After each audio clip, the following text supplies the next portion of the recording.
The Elwha is where I grew up. It's my home. It's where I have my roots. It's also where my family has their roots.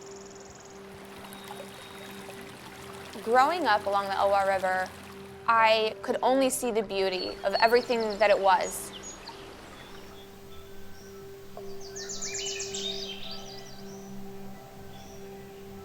But after learning more about the river, learning more about the environment, I see how much the ecosystem has been manipulated by people.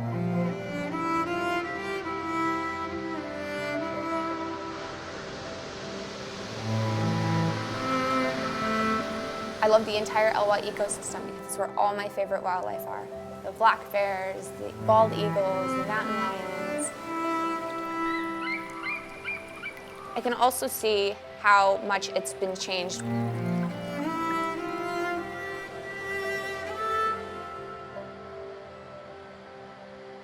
People who worked here say that they saw fish, salmon, swim all the way up to the dam and just circle around because they couldn't get any farther. The dam was such a significant part of my grandpa's life. He worked for the company for his entire career. As a tribal member, my grandma was definitely an advocate for dam removal. She wanted to see them come out, and she wanted to see the salmon populations return to the way that they were historically, the way that she'd seen them in her lifetime. My grandma told me this story about how when she was a young girl, she would walk back to a small side channel of the Elwha that ran through their property. The creek that ran through their property would just be bubbling over with Chinook salmon. The fish were at least 100 pounds. I don't think my grandpa ever imagined the dams being removed at all. I never knew that I would be getting into restoring the river after the dams had been removed.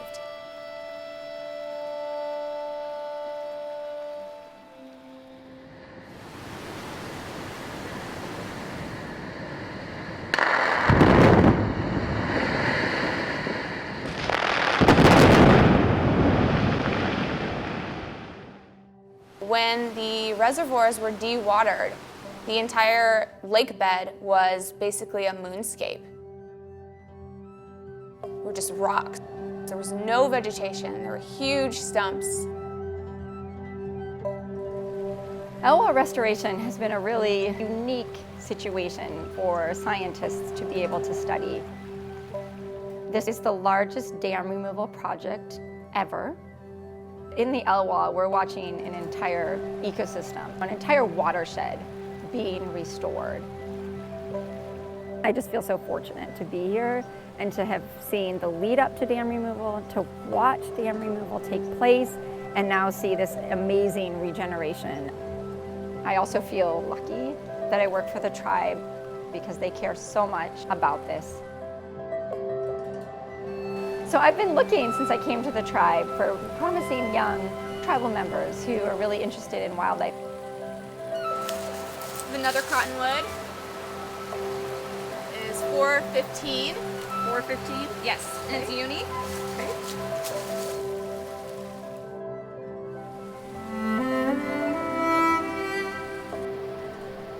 So we're looking at how bird species, beavers, ungulates, specifically deer and elk, are returning to the lake beds and how they're using that habitat and also their impacts on the habitat.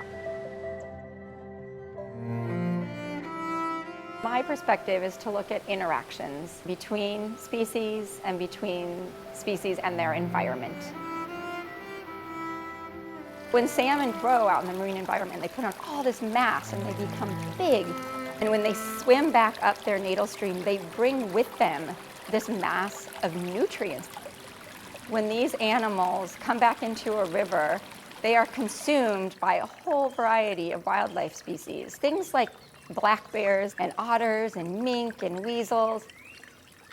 When a bear eats a salmon and then moves into the forest, it's bringing with them those nutrients that it has attained from the salmon carcasses to provide life to these trees.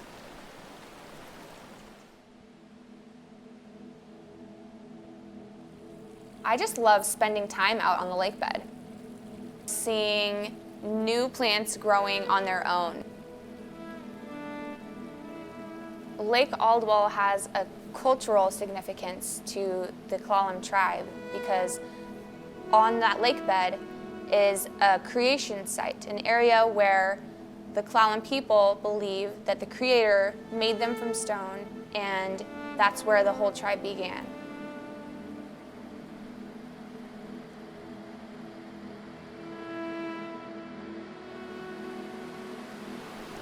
When I came here as a little kid and I stood on that bridge, I had no idea that something so culturally important, so significant and sacred to the tribe was buried under the lake.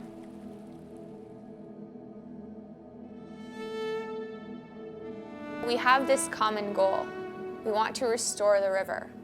In thinking like a scientist, I consider what information do we need that will help us get there. The big picture that I want people to take away is the interconnectedness, that it's not just about salmon, it's not just about plants, it's about the interconnectivity of all of it. It's about the salmon coming from the ocean and feeding that forest. Something I've really learned from Kim is to be inquisitive and open-minded and really think outside the box. River restoration has so many different elements to consider. It's such a vast project. Over the past 3 years, I've gotten to see some major changes. I just love that I can be a part of such a significant restoration in a place that's so important to me.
So when I was a child, the macaws were thick here.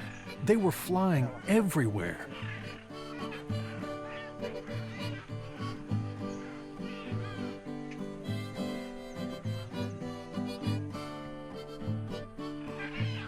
And then they started to disappear.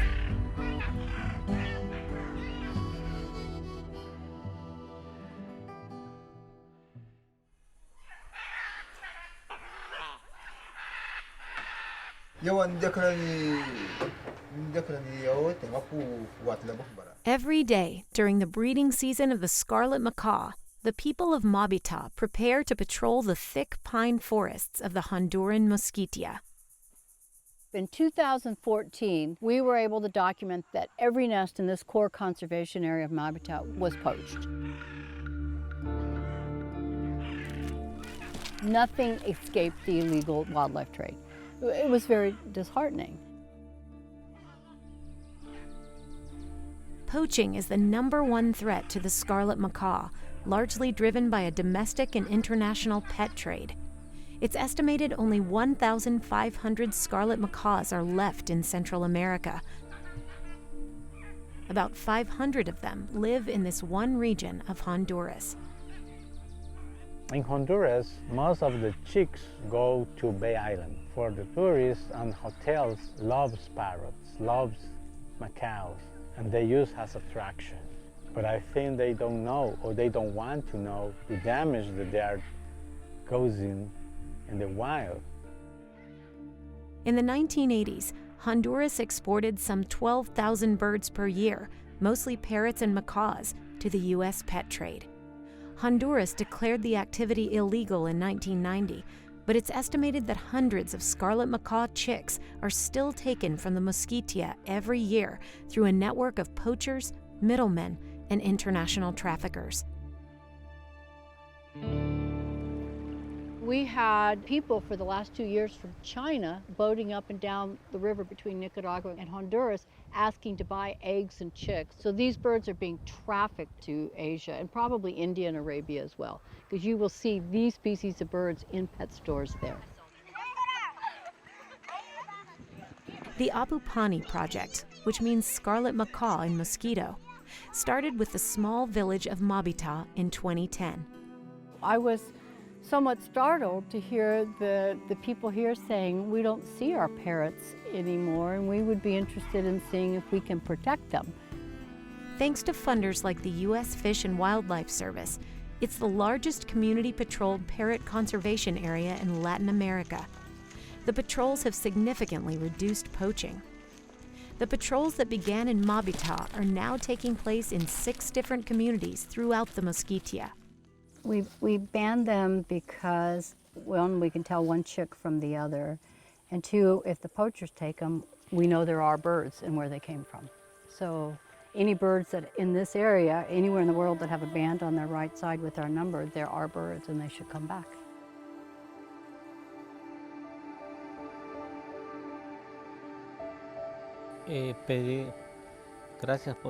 I feel sad because when the chicks are taken, the parents are flying around as if they were crying. It's like if you lost your children, you would be sad. It's the same for them. And that's a reason I feel sad too.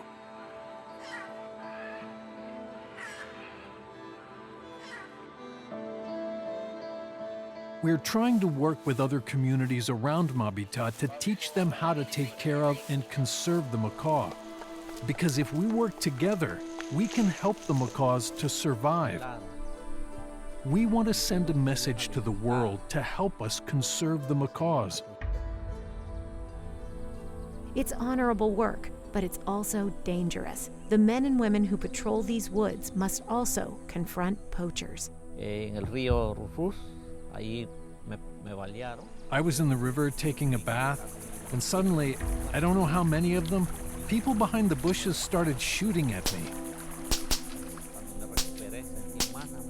Thank God I survived.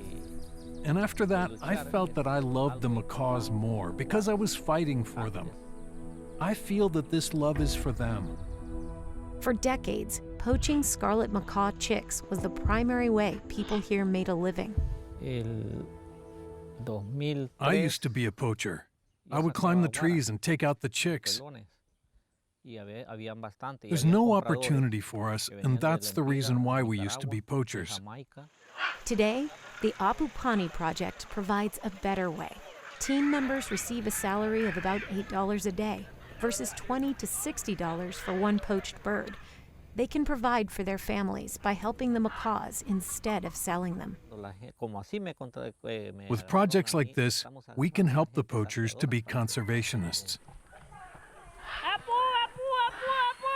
Project members have established the Rescue and Liberation Center of Mabita for birds confiscated from poachers and traffickers.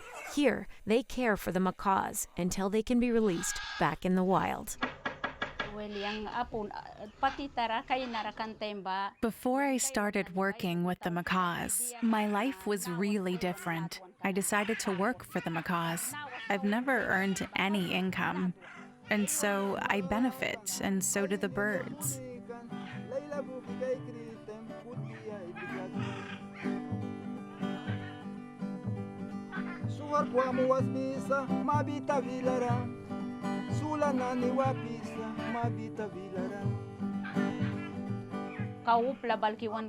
I can really see that the future of the birds is tied into the well-being of the people here.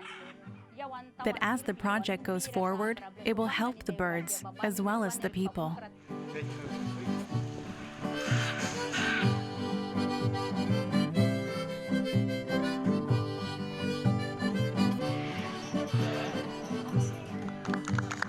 Bueno, mi visión es seguir adelante. I have a vision for the project here and the macaws here.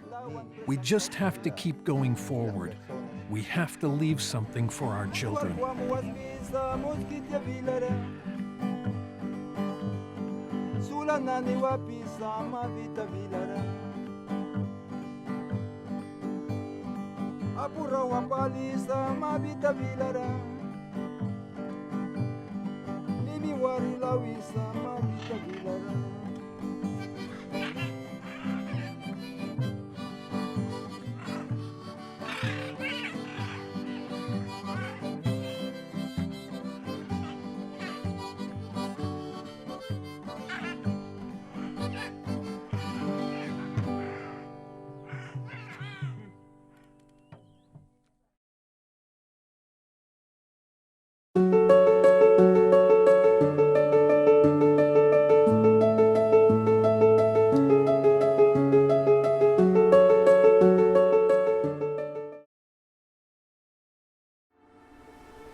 It is November. Welcome to the east of the Netherlands.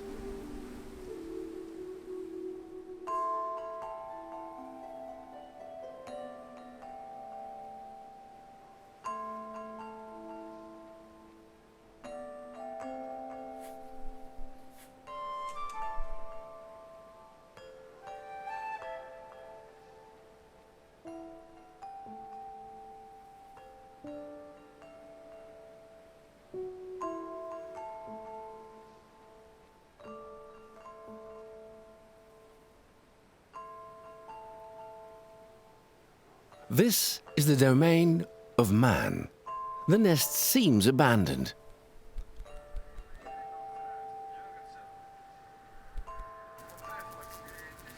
But appearances are deceptive.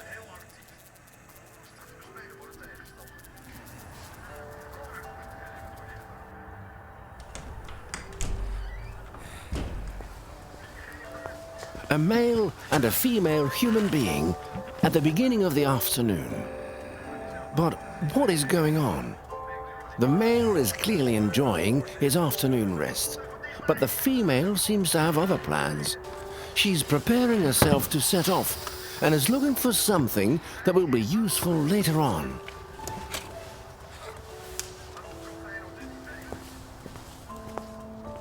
After she has asked attention from the male, he gives her commands.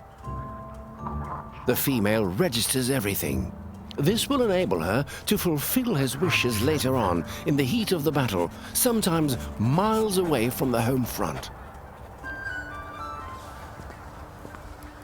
There she goes, ready for the hunt. But the outcome is by no means certain.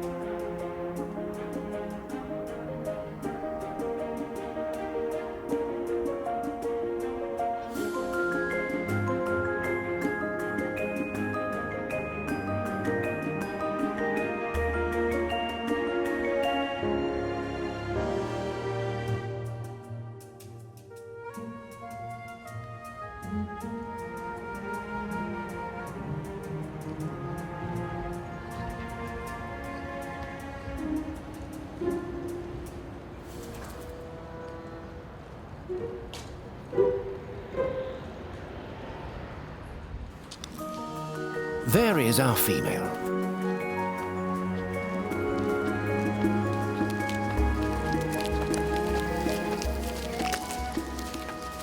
She's had more than a mile of ground to cover to get here. She's almost at the spot where she wants to be. But in a place where so many humans gather, there is always danger.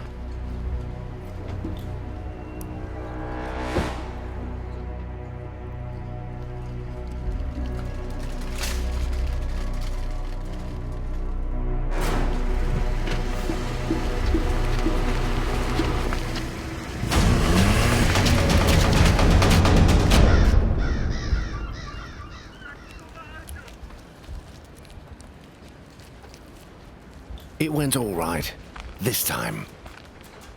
Now the female can cross over safely to the place she was looking for. An impressive example of mankind's capacity to cooperate. The food storage.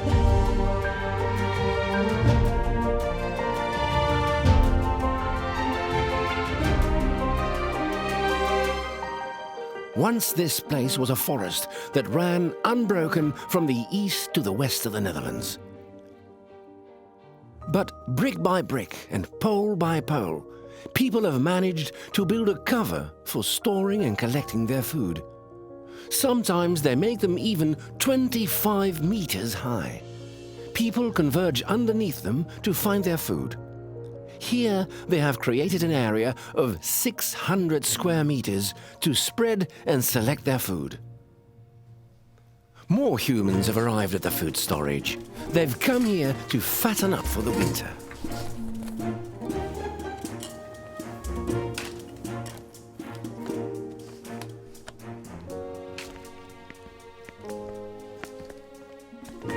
This female has children, and they don't leave her side. The family is looking for a specific kind of potato which the young ones really love. Over there, the boy yells. But what they're looking for isn't there. Nothing but dust. The family will have to search for something else to keep themselves alive.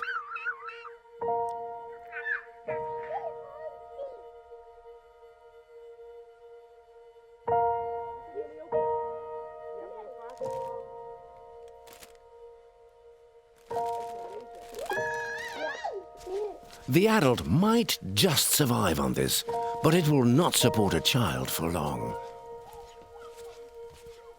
This is a brutal world.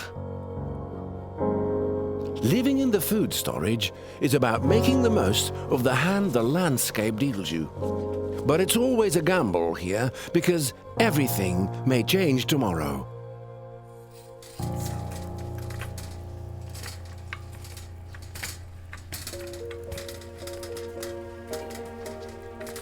For our female, the situation is slightly different. It's payday. Over 100 chickens, pigs and cows there for the taking. When the temperature cools down, the female knows that she's nearby. The light reveals where the prey is situated. That's the place to be.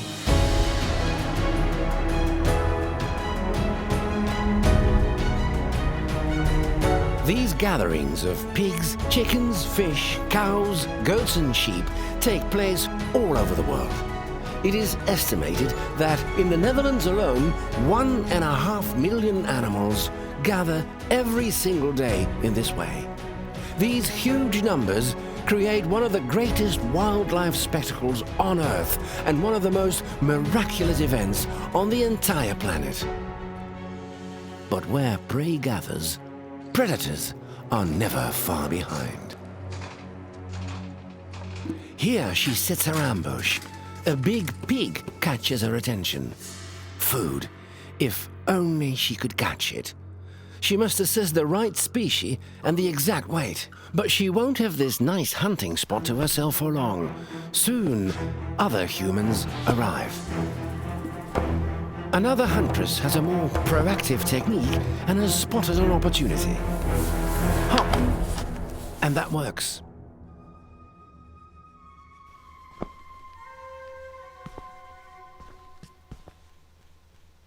These animals must live their lives with all their senses at a high pitch. The faintest smell, the slightest sound, the briefest glimpse could give warning of an attack. Now they have sensed that there is something wrong. They investigate, but what can they do? The female knows that she has to act quickly now. She has picked her victim.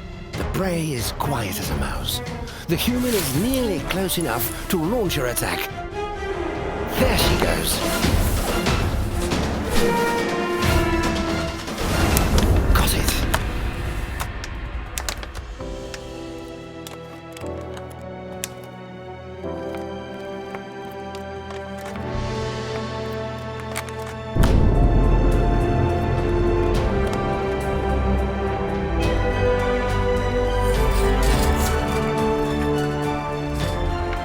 The incredible agility of the human, practiced since he was a kid, was just enough to swing the balance. Now the prey is captured, the human returns home. Extraordinary strategies like these lie at the heart of the struggle between predator and prey. They're born of a conflict that is relentless and unforgiving. A conflict that eternally binds the hunter and the hunted.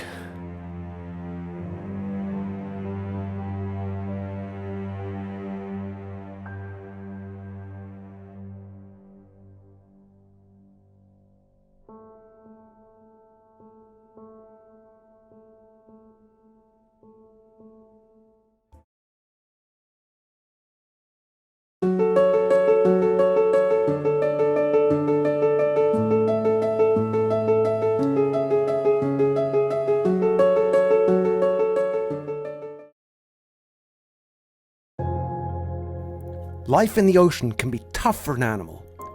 It's an inhospitable environment where the name of the game is eat or be eaten. Sometimes, life in the ocean depends on simply not being seen. Many marine creatures have the extraordinary ability to blend in. Meet the masters of camouflage.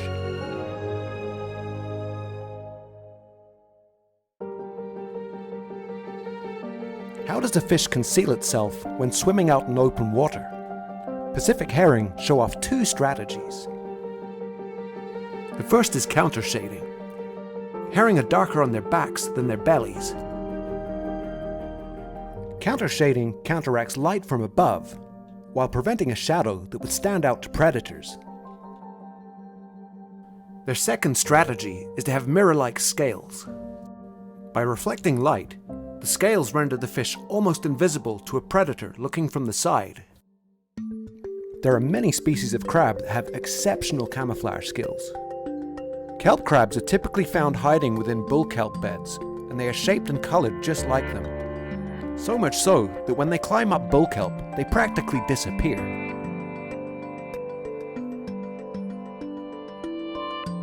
Heart crabs are strange-looking critters. They're shaped like they're wearing a shaggy Muppet costume. This serves them well to break up their outline, and it's often only when they move are they easily seen. They're named for the distinctive heart-shaped outline of raised bumps on its triangular carapace. Decorated crabs take camouflage dress up to another level. These crabs use bristles on their back, like Velcro. They pluck bits of life from all around them and attach it to themselves using these bristles. The best part is, if they happen to move to a new location, easy, they just change their outfit. Despite the vibrant colors on its body, the red Irish lord seems to disappear. These fish can change color and texture. The disruptive coloration breaks up the fish's outline against the encrusted rocks it calls home. By standing out from the rest of its body, an animal's eyes can betray its hiding spot. But the eyes of this striking species of sculpin are ablaze with dazzling dots that seem to maintain its disruptive coloration. All of this camouflage helps the red Irish lord lie in wait and ambush unsuspecting prey that ventures a bit too close.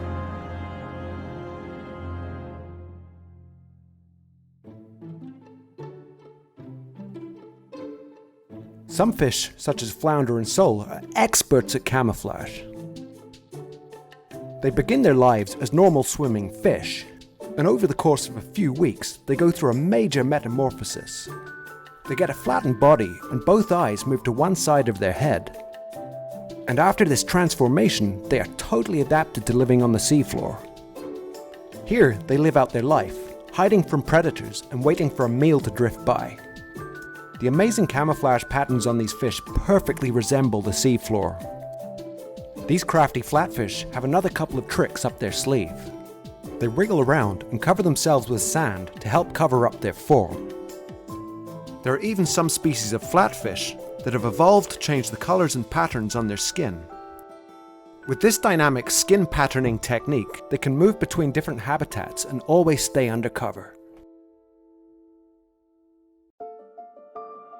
Octopuses are like chameleons of the sea, but a chameleon's game is weak compared to the mighty octo.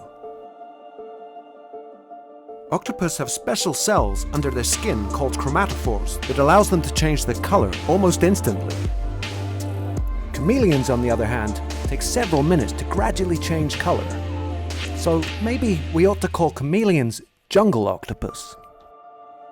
These clever critters can also modify their skin texture to mimic sand, rock, coral, and many other landscape features.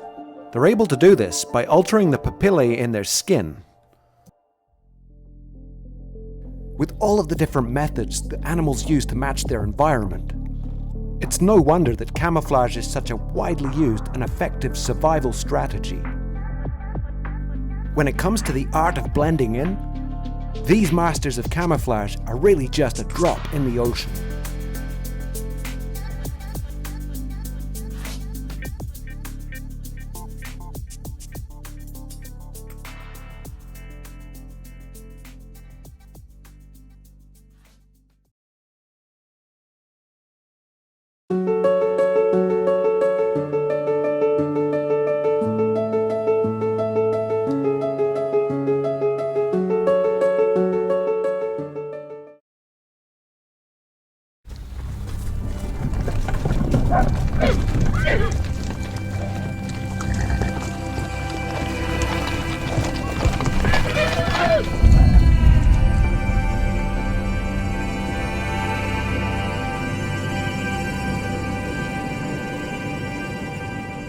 It's going to be 100 degrees, so I think they're going to need water.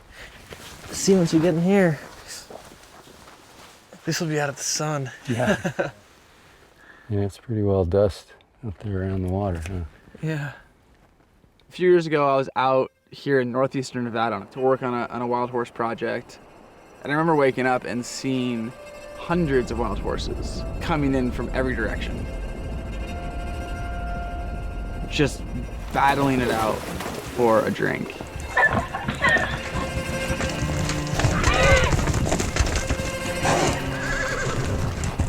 That was such a transformative experience. And I think in that moment, I developed that curiosity that I think really pushed me as a scientist. There's like at least another 50 that are just walking out of the mountains. We're back here to really try to understand this whole wild horse situation, and specifically the effects these wild horses are having on wildlife, our public lands, and these ecosystems that we all rely on. It seems like these horses are coming in from every direction. I mean, do you think this is the only water source? Yeah, there's probably no other water probably for 5 miles around here. So what would happen if this spring dried up? A lot of them would succumb to not having the resources to survive. You know, Nevada has more wild horses than any other state, and yet it's the driest state in the union. So everything is focused around water. You know, the antelope, I don't know if they're... I want to let them come in and get a drink too. The competition exists between user groups, horses, livestock, wildlife. Anytime you're reducing the amount of food on somebody's plate, then things are going to get bad at some point in time. Nobody wants them to suffer. Nobody wants them to suffer, They're trying to just live. Yeah. And it's us. It's we as humans that aren't acting appropriately and managing the rangeland resources appropriately. I mean, this should have vegetation. Oh, it should have, yeah. The abuse and lack of vegetation is just due to trampling. And so we've lost most of those environments just to overuse and had to transition into more of an exotic weed type environment. I mean, you can't give up, right? And we've just got to keep charging and speak for those species that don't really have a voice.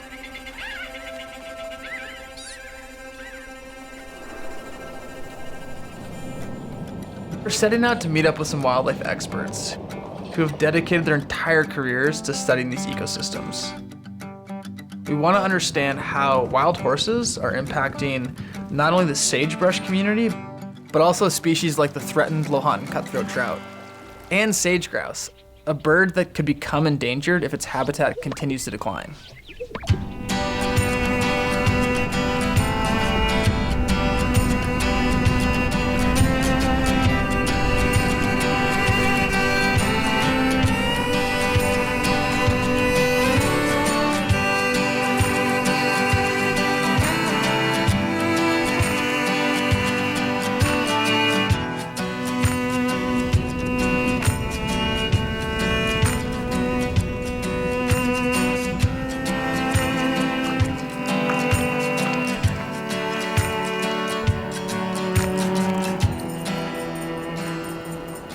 What would you say the key driver that transformed this place from a vibrant ecosystem into what we see today? Well, the fact there's no vegetation is a result of grazing, yeah. We're looking at bare dirt here. We'll see a bit later what this should look like if it was a healthy meadow. Grouse and other species need to have green vegetation mostly for the young. If they don't have a place like this where they can get access to green vegetation, you don't have sage grouse. Wow. We're coming down the road, not even expecting to see, sage grouse, and there's maybe 30 sage grouse. They are so perfectly adapted to this ecosystem. So those are my first ever sage grouse I've ever seen in my life. Yeah, pretty stoked.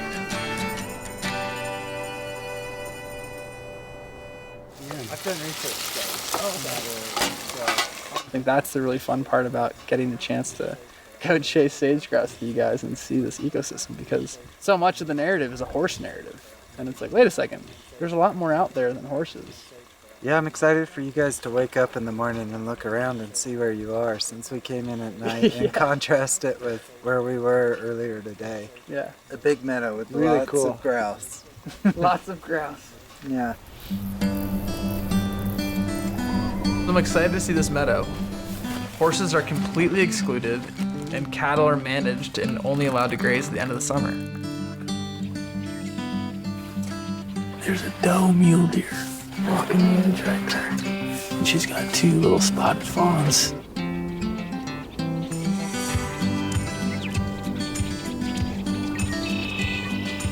There's 2 other birds flying. They're gonna land in the sagebrush behind us. Oh yeah. There's 2. There's one right behind her, about 10 feet walking. So cool. You just see their little head, they're just like on a swivel. Water is the limiting resource for not just sage grouse, but all of these animals out here. These meadows become critical. But you can't have a high density of pressure that's unchecked. And the fences here show that. That's correct. These meadows are kind of like the beating heart of the sagebrush ecosystem. It was clear that a healthy meadow supports a healthy sagebrush community.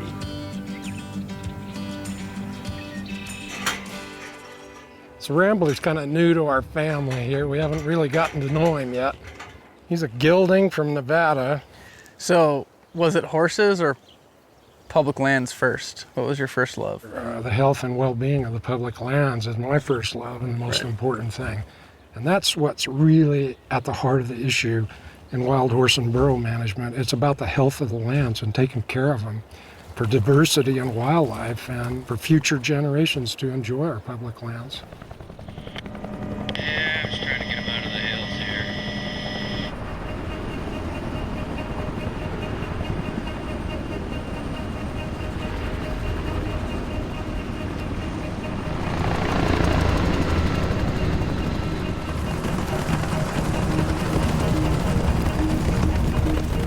There hasn't been one day in the Bureau's oversight of this program that it hasn't been caught in between polarized public opinion and extreme controversy in how BLM should be managing horses and burros.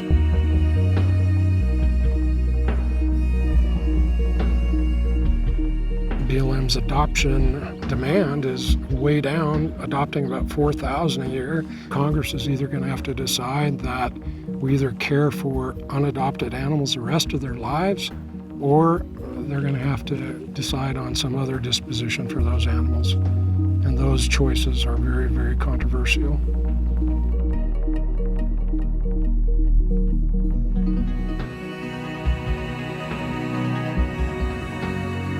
The western rangelands don't have an unlimited capacity to support wild horses.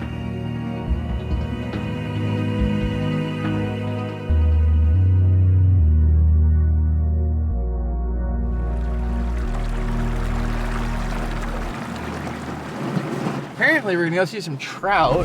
I'm not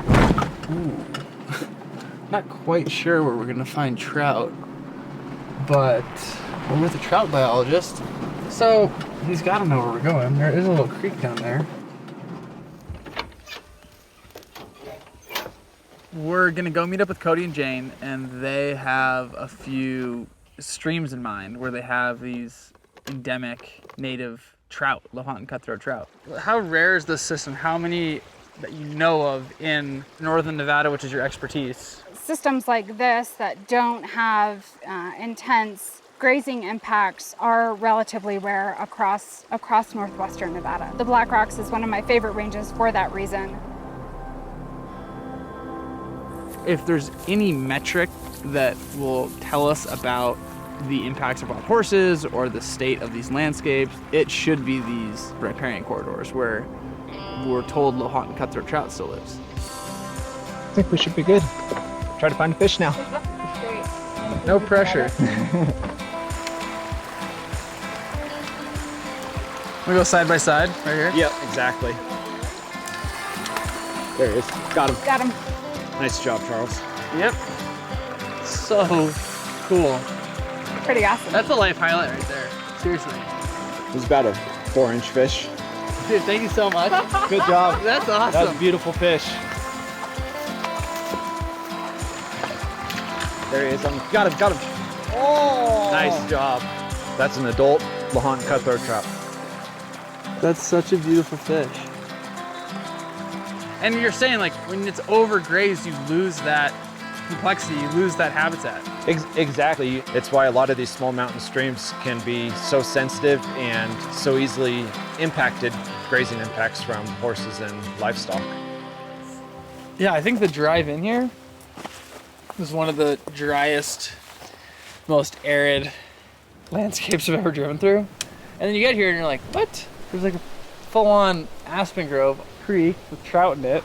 Stoked we did, because it's not 100 degrees in a sandbox. So after we saw the pristine creek, we went to a place where livestock are managed by density and time of year they can graze. But the horses graze year-round, and in this area, there's hundreds over the target population size. As we were coming up this mountain, I mean, we're way back here, and you could see these trails from miles away. It's obvious that years and years of hundreds and hundreds of horses made them. And it was like we kicked a beehive. You know, there's just horses just literally pouring out of this drainage.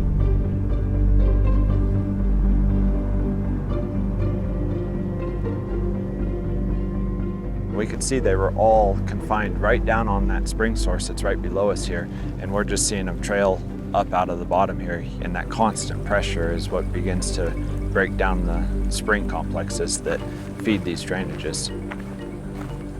And we can see the impacts of grazing as we begin to look at the severe bank alteration and hoof trampling in here, which continues to spread the water flow out wider and wider. Like a fish could not live in that. Right. To think that this place, is at the mercy of policies, at the mercy of a social conflict with how to manage wild horses. The fact that these fish are caught in that crosshair, it's a pretty gnarly reality that could all go away.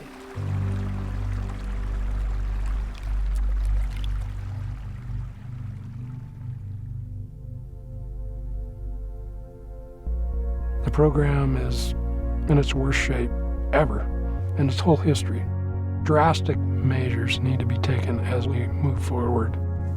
The worst case scenario is that the herds continue to increase, the health of the public lands continues to decline in condition, and that the horses on the range and wildlife would begin to die of starvation and thirst as the resources are unavailable to sustain them.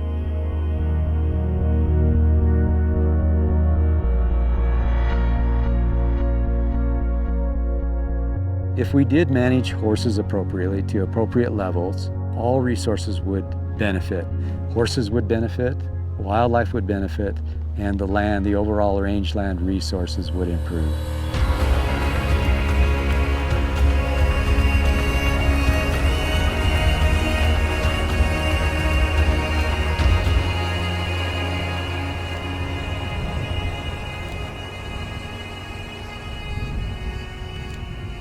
Anything more than just a wild animal that's just trying its best, you know.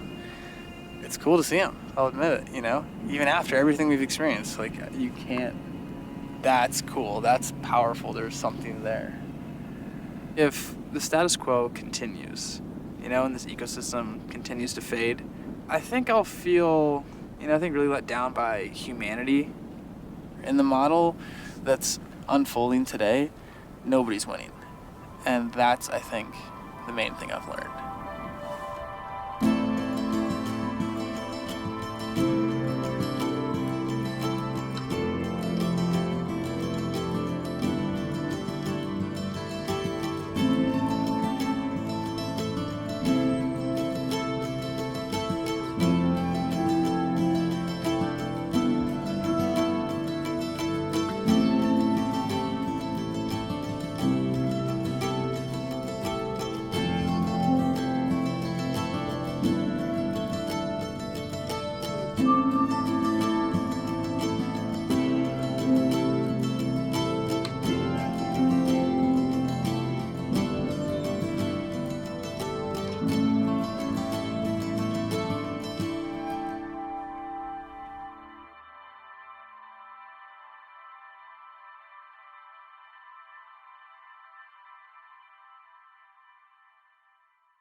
Who would have thought that they would be here? In all the United States, why did they pick Meeteetse? She had heard a ruckus in the yard the night before, and she knew that the dog had been fighting something. And so when they got up the next morning, she told my dad to go out and see what had gone on. You need to get outside and check Shep for porcupine quills. And so my dad looked, and there was no porcupine quills, but there was a dead animal. And neither one of them, really recognized this animal. But Lucille, being Lucille, said, well, we should take that to town and have it stuffed. It would look great on the mantle. And so we went about our business and went to town and laid it out on the counter of LaFrenchie's taxidermy. And he said, well, I'm pretty sure you have an endangered species on your hands. They asked, well, what is it? And he said, a black-footed ferret. And neither of my parents knew what that was. My mom was always upset from the fact that she never did get to get her ferret mounted. Black-footed ferrets require prairie dogs. They're an obligate predator on prairie dogs. So without prairie dogs, we're not going to have black-footed ferrets. Prairie dogs declined once we started settling the West because we plowed up part of the country and turned it into the breadbasket of America. And then later on, we started poisoning prairie dogs to reduce competition between domestic livestock and prairie dogs. And then finally, the plague came along, which is an old world disease that came into North America around 1900, and both prairie dogs and ferrets are susceptible to plague. There were reports through the 40s and 50s and 60s that, we're seeing fewer and fewer ferrets, and then the question that people were scratching their heads, do we have any more black-footed ferrets out there? Our job was to go out and look for black-footed ferrets on these coal lease sites prior to the site being developed for coal. Under the Endangered Species Act, we needed to go out and, at least make an effort to see if they were still there before that habitat was completely removed. And it was during that time when the first ferret was discovered in Meeteetse on the hog ranch. And it was very exciting, very exciting. The survey technique was you would hold your hands outside of the window with a spotlight in your hand, and you would just scan along the ground looking for green eye shine. Black-footed ferrets have very characteristic emerald green eye shine. And we were spotlighting our way in. But in this case, I saw the eye shine, but it was almost light enough to where I could see and make out the outline of the animal. And it just ran across the road and went down a burrow. And Steve and I kind of started dancing and jumping around because here we had actually seen a ferret. So we set a trap, and I grabbed a lawn chair, and I sat there all day waiting for the ferret. And at dusk, just as it got dark, we had him caught. That was October 29th, 1981. To our knowledge, we had the only live black-footed ferret in the world in our hands. Well, it's pretty unnerving when somebody tells you that you're going to be responsible for that species in the state where you work. You really have a lot of mixed emotions, a lot of anxiety that, wow, what if you make the mistake that causes the extinction? We found some right away in '81, and that was a handful. And by '82, we got into more detailed searches and a lot more intensive work. We were fairly confident, even after that first summer, that we had pretty much pegged where the population was and about what the size was. So we expanded sort of the list of questions. Are they producing enough ferrets out of here that we could take some and form the core of a reintroduction program elsewhere? That discussion came up, and it was not looked with favor for a while among either Fish and Wildlife Service or Wyoming Game and Fish. These tiny, small populations are at risk from all kinds of random stuff. It could be anything. Just leaving a population alone is not the management answer. Everyone finally came around to thinking, well, we probably do need to do something because we can't recover an animal by just protecting it here. That led ultimately to the discussion in 1984 that where we would actually start a small-scale effort and then ease our way into it. We had, of course, reached our peak numbers in 1984, 129 or so animals, quite a few litters and adults out there and lots of kits, and we were expecting good things in the following year, 1985.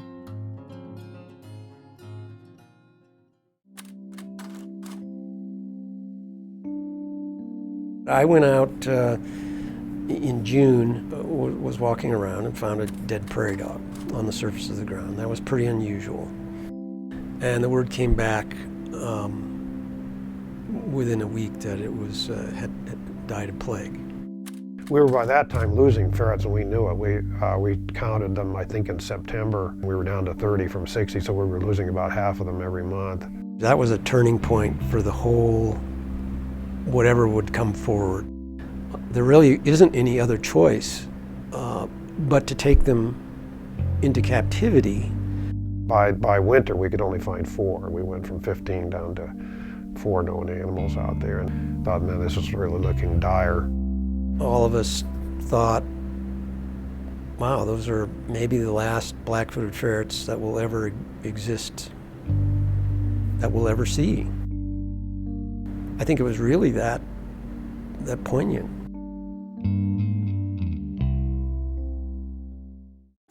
The very last ferret out there was the adult male Scarface.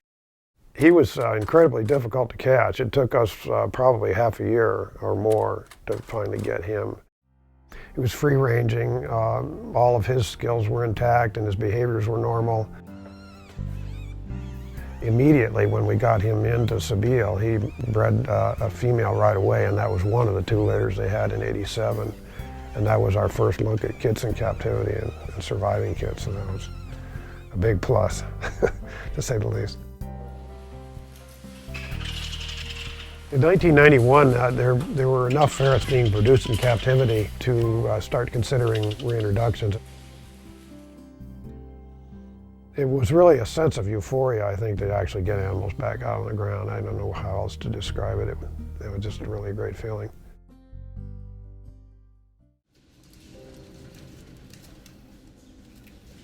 We've continued to put ferrets out. We've had to find a way to get past the political and social objections to having a few prairie dogs on the landscape. We've had to find a way to get past the regulatory concerns related to having an endangered species on your property.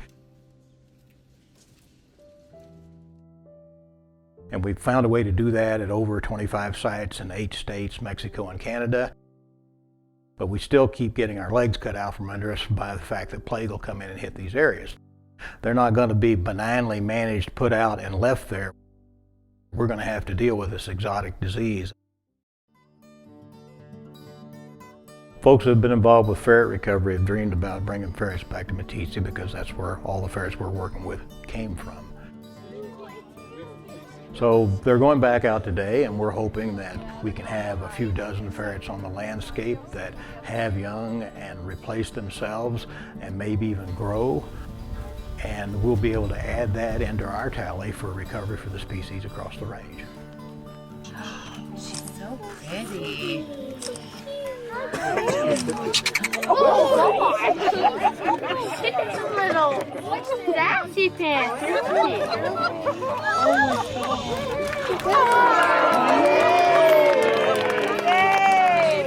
The real recovery for the black-footed ferret has to take place in the wild. It's a wild animal, so we have to go back out on this landscape that stretches from Canada to Mexico. We need to have ferrets out there eating prairie dogs and living and dying and never even seeing people, but being there.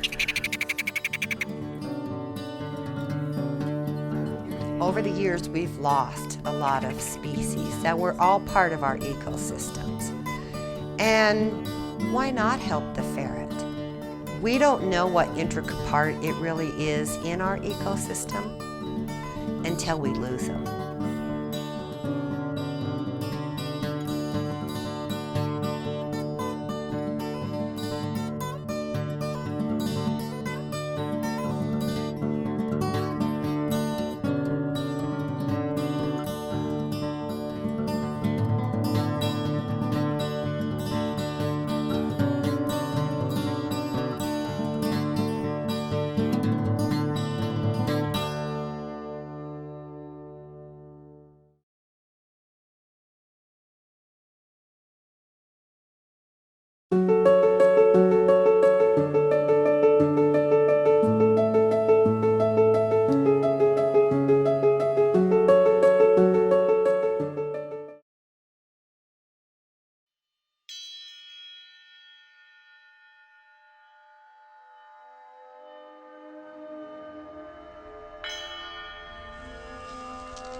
For 34 years now, I've been with hawks and falcons, never been without one. Just part of my soul. It's the ultimate in bird watching. It totally is. You get to see these birds do stuff that nobody else does.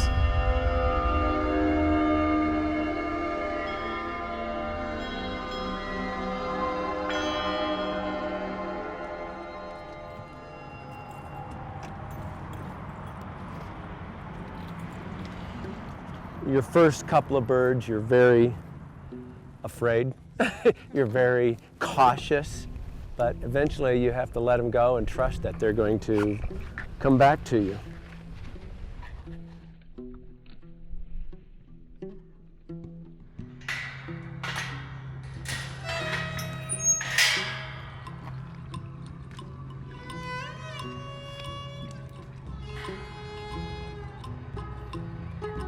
Have a wild animal actually hunt with you willingly when it can choose to take off on its own is magic, is a really good description.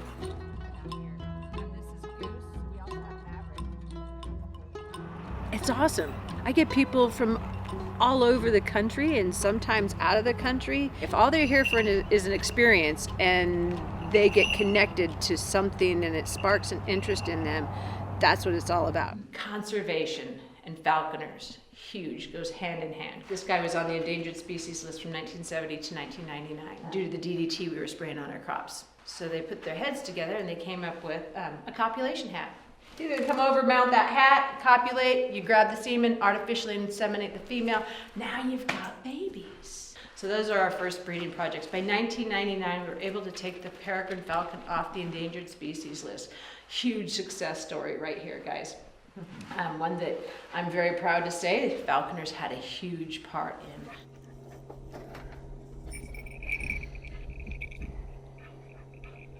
In high school, I started bird watching instead of hunting. But eventually ran into a falconer and started talking and found out that that was a way of combining bird watching and my roots of hunting small game. So how we would train a falcon to hunt with us, it's all food related, remember that? So when you first get your bird, you're gonna wanna hood it and let it be calm, and then you start offering it food. If it takes food from me, now you're starting to make that bond. Next thing you're doing, you're asking it to fly to food. And next thing you know, you're outside and you're asking it to fly even further.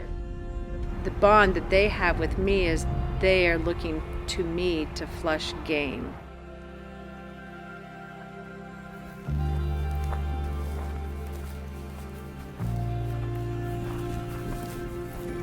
There it goes. Ho, ho, ho!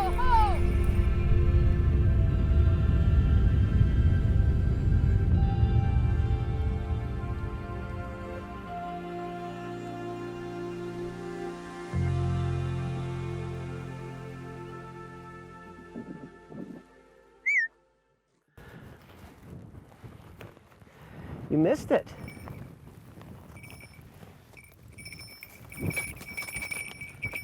Whatever it was, you missed, huh? No. A big fat grasshopper leg. She really wanted a bunny to be in there. Oh, I wanted a bunny to be in there. But there aren't many bunnies anymore out away from homes. Rabbits are all in the subdivisions because it's just been 12, 15 years of drought and the population just goes down, down, down, down. Even on the best of days, we only have a 10% chance of catching something. It's a lot harder than it looks. All falconers have to adjust to the habitat changing, the game population declining.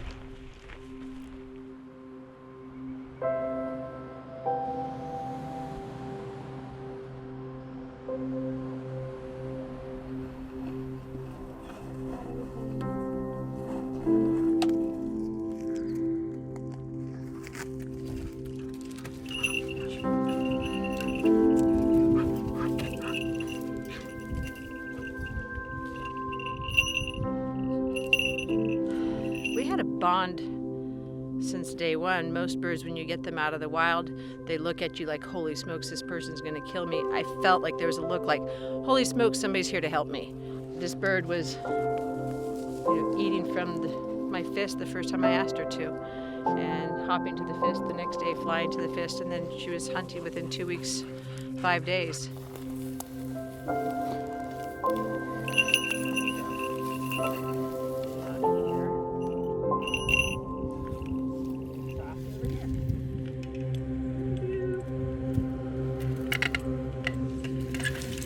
Ta-da! We could get one going downhill, the ultimate. Then she's got the advantage.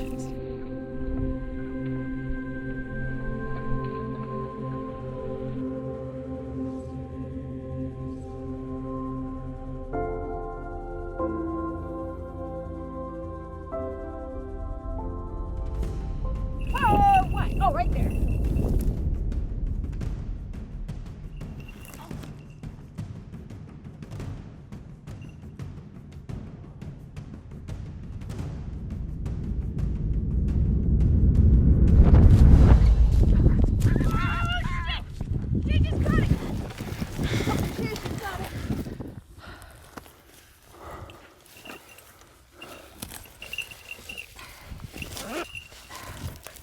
Get back, Riley.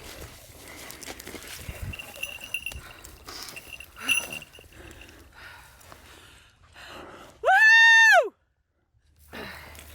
There we go.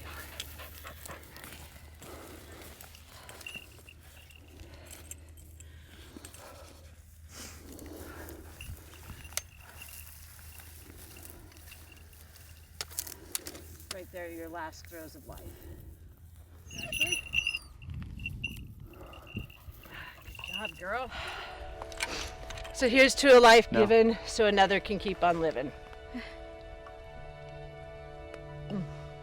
I mean, this is a bird that I've had since 2007, and she's always been rock solid. But the last few years, she's kind of slowed down like an old dog. And for her to catch one, her first time out jackrabbit hunting of the season, and a long, hard chase, makes me want to keep her another year.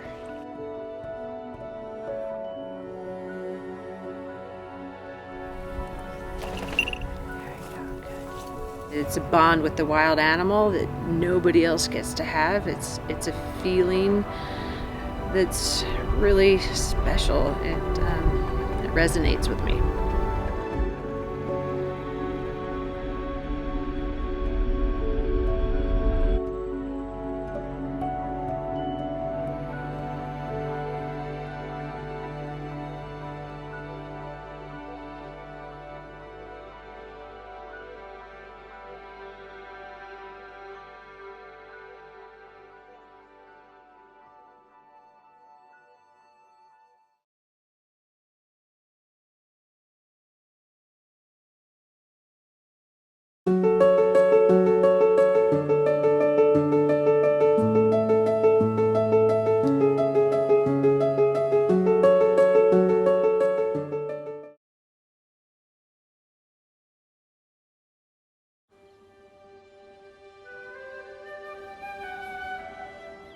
In a hidden corner of London lies a patch of pristine woodland.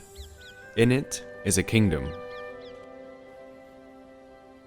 A kingdom ruled over by a celebrity to Londoners and tourists alike. A kingdom ruled over by the heart.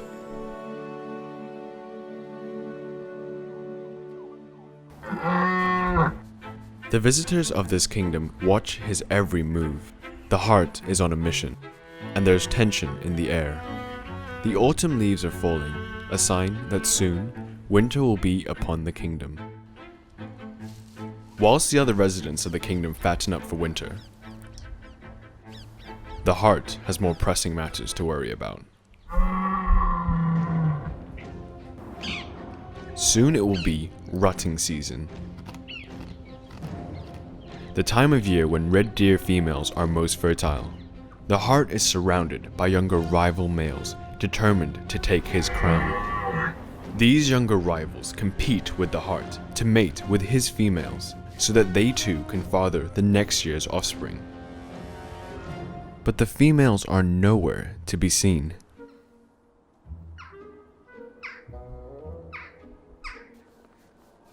The next day, a lone stag spots some females.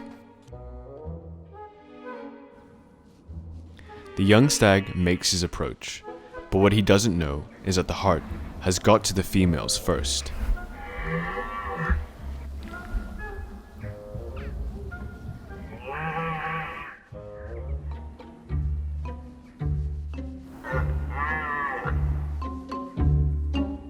This time, the young stag is unsuccessful. The young stag retreats into the cover of the woods. Here, he will join a group of young bachelor males. Collectively, the young stags stand a better chance at overthrowing the hart.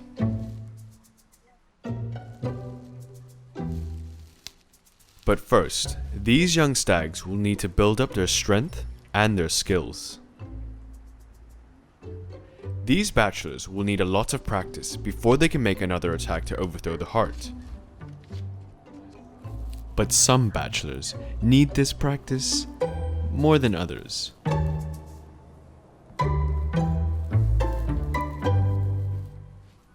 Meanwhile, the hart carries out battle preparations of his own. By rubbing his antlers in this way, the hart is leaving a scent mark, a sign to the bachelor males that the females in this kingdom belong to him.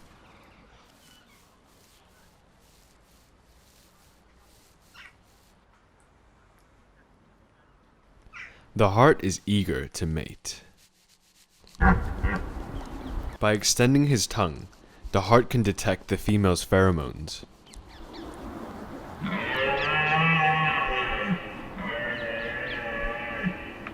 He does this in order to identify which of the females are ready to mate.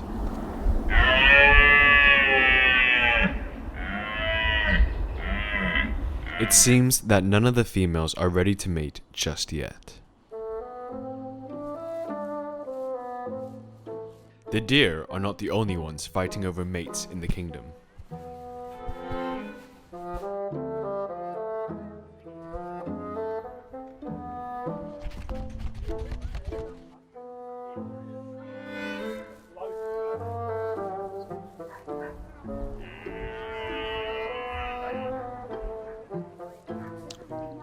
In order to begin ovulation, it is critical that the females have sufficient fat reserves.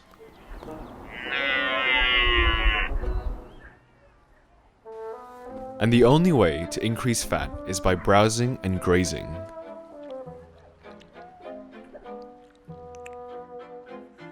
As for the hart, all he wants is a little scratch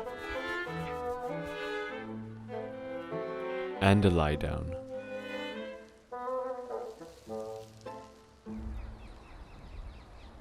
Watching from afar, the bachelors decide to strike, boldly risking their lives to get to the females.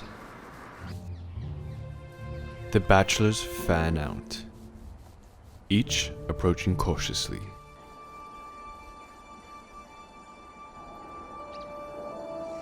The hart's antlers are sharp and much larger than their own. The bachelors have been spotted. And now the hart is angry. A bold male makes his move.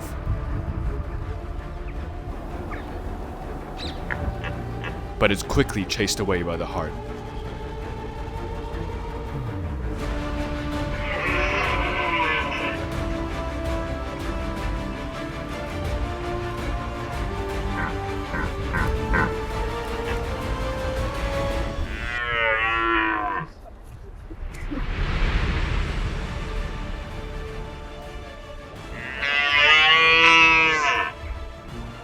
The hart is surrounded and outnumbered.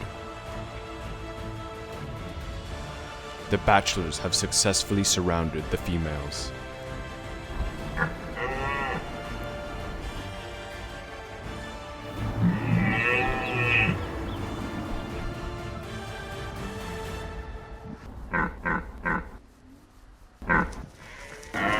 While the hart is distracted, some young stags take their chance. This young stag is strong, but he is no match for the hart.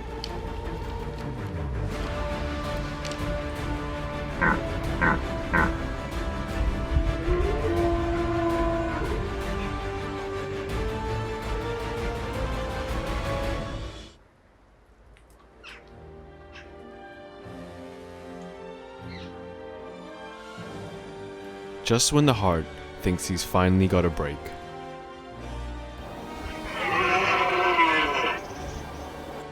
the photographers spot something. A big bachelor male headed straight for the hart. The hart is worn out, but won't let this male stop him. By walking in parallel, the two males are sizing each other up, each calling to see if the other will back down. But this is the hart's kingdom, and he won't back down. With the whole kingdom watching, the stags go head to head.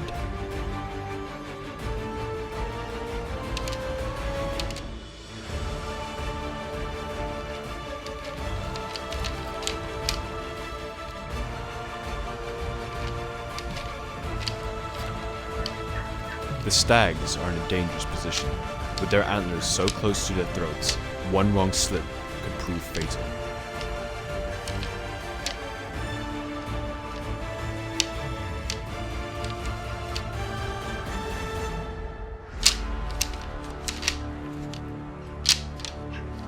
In this tug of war of dominance, there can only be one winner. With a final push, the hart drives the bachelor out of the arena.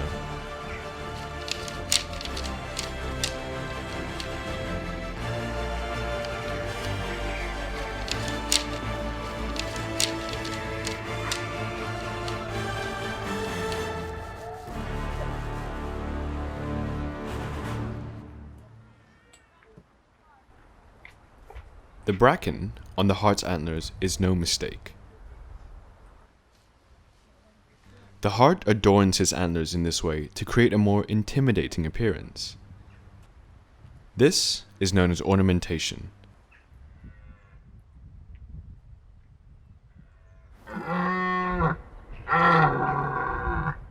The hart has earned his right to wear this crown for yet another season.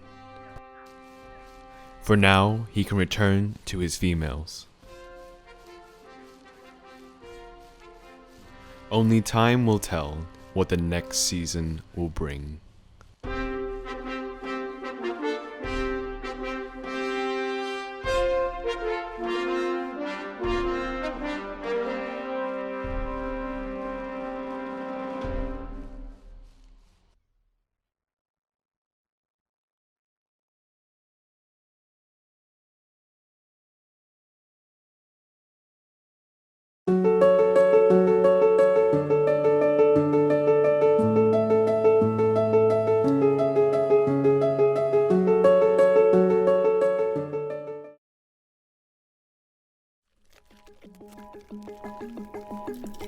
Neither plant, animal or fungus, slime mold is inspiring researchers across the world. Blob, en fait, c'est un organisme absolument extraordinaire. It has no knowledge of what it's trying to do, it just ends up with a solution. And it's challenging our notions about life, memory and intelligence.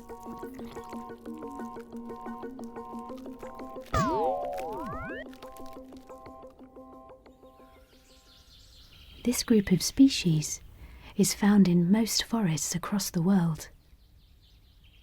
To appreciate them fully, we must speed up time. This is Visarum polycephalum, the many-headed slime. It forages for bacteria, fungus and dead matter, providing the vital service of making nutrients available again to the rest of the food chain.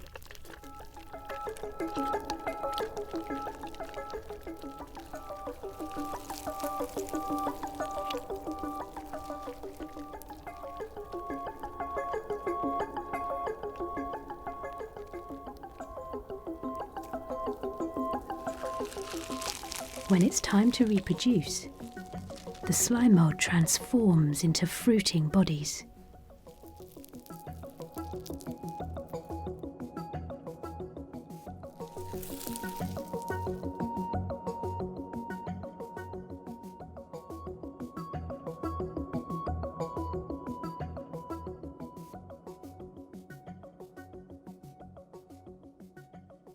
those will release spores, and lucky ones will land in the perfect humid spot and germinate to form microscopic crawling amoebae that explore and eat bacteria. The amoebae then go in search of each other. When they finally find one of the right sex, they'll fuse together, and the new growing cell becomes one of the largest found in the natural world, up to 10 meters square. But being a cell this large comes with the challenge of getting nutrients to where they are required. The slime mold solution is a network of veins that grow and reconnect as they respond to the environment. The flow of liquid reverses every so often, carrying the food particles back and forth across the cell. Professor Fricker studies biological networks. Experimentally, Physarum is a wonderful organism because it can grow if you give it a damp substrate and you can feed it oat flakes and they'll form a growing front. And if you then feed that growing front, you can then build up a large biomass of the organism. If you cut a piece of Physarum, then it has this extraordinary property that it doesn't just leak all of its contents out. That membrane reseals really very quickly. Other scientists had shown that Physarum would form a single vein in the shortest path between two food sources. That doesn't tell us that it's capable of building a network that is somehow optimized. And that's a very difficult problem because there are many different ways that you could optimize a network. So one possible way of testing if its network is a good one is to compare it to one humans have designed. So that was the genesis of looking at the Tokyo rail system. Here's a man-made network where we have a very good idea that it's well designed. The railway network is designed so that it's easy to get from one given city to another, and so that there's alternative routes if a line breaks. So how does Physarum's network compare? The team placed an oat on every city of the rail network around Tokyo, where they started Physarum. Then, they waited for it to grow a solution to the problem of connecting all the cities.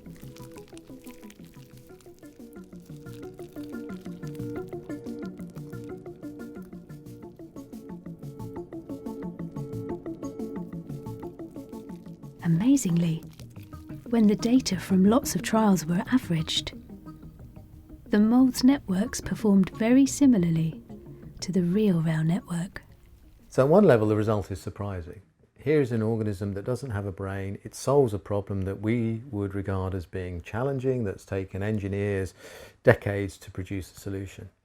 On the other hand, we have to be careful because when you're exploring a two-dimensional arena, there are actually a relatively limited number of ways that you could connect. Nevertheless, that's where it gets a lot more interesting, is not really did it solve the Tokyo rail network, but that a system that is just using some very simple rules is able to build networks that have those desirable compromise qualities. This work suggests that they can act intelligently. But can a single-celled organism really be smart? Over in France, Dr. Dussoutour is working on this very question.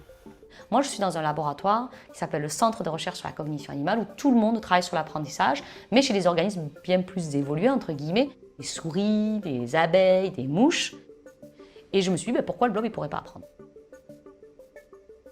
Alors les gens, la première réponse, c'est parce qu'il n'y a pas de cerveau. Une seule cellule, pas de système nerveux, elle ne pourra pas apprendre. Mais je n'étais pas satisfaite par ce genre de réponse, il fallait le tester. Je me suis aperçue que quand le blob explore son environnement, il a tendance à laisser des traces derrière. The team showed that it avoided its own tracks. Le blob utilise son mucus comme une mémoire externe des endroits qu'il a déjà explorés. The next step was to test if the slime mold itself could learn. Donc on est parti avec l'idée de tester un apprentissage qui est extrêmement simple, qui s'appelle l'habituation. Pour prendre un exemple, vous rentrez dans une pièce et ça sent très mauvais. Au départ, ça vous frappe. Et au bout d'un moment, parce que vous êtes bloqué dans cette pièce pendant 1 heure, vous allez vous habituer. Vous n'allez plus sentir du tout l'odeur. So the team decided to expose Visarum to something it really doesn't like. Salt. To get food, it was going to have to cross a bridge laced with it. Pour voir qu'un blob n'aime pas quelque chose, c'est assez évident. Il va mettre environ 10 heures à traverser un pont de 1 cm. Or, un blob contrôle qui doit traverser un pont sans substance met 1 à 2 heures. They had the same slime mould repeat this task 6 days in a row and timed how long it took to cross.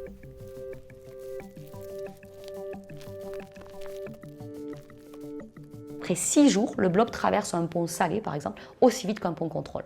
Donc il y a vraiment habituation. Et donc c'était la toute première fois qu'on montrait un apprentissage chez un organisme unicellulaire. On a une publication qui vient juste d'être acceptée. Et là, on a montré l'apprentissage à long terme. Alors qu'est-ce que ça veut dire la mémoire à long terme chez le blob? Donc il y a une autre chose qui est absolument extraordinaire chez le blob, c'est qu'on peut le faire sécher. The dried up slime mould can survive in this state for up to 2 years with no food. But as soon as it's wet, it revives. On les a réveillés après 1 an et on s'est aperçu qu'ils avaient gardé cette information. So how does it do that without a brain? Le blob, il ne faisait pas juste que passer passivement sur le pont. Il incorporait le sel à l'intérieur de la cellule. Donc il semblerait que le support de la mémoire soit le répulsif lui-même, ce qui est un système extrêmement simple et parcimonieux. Visarum is capable of extraordinary behavior, but is it intelligent?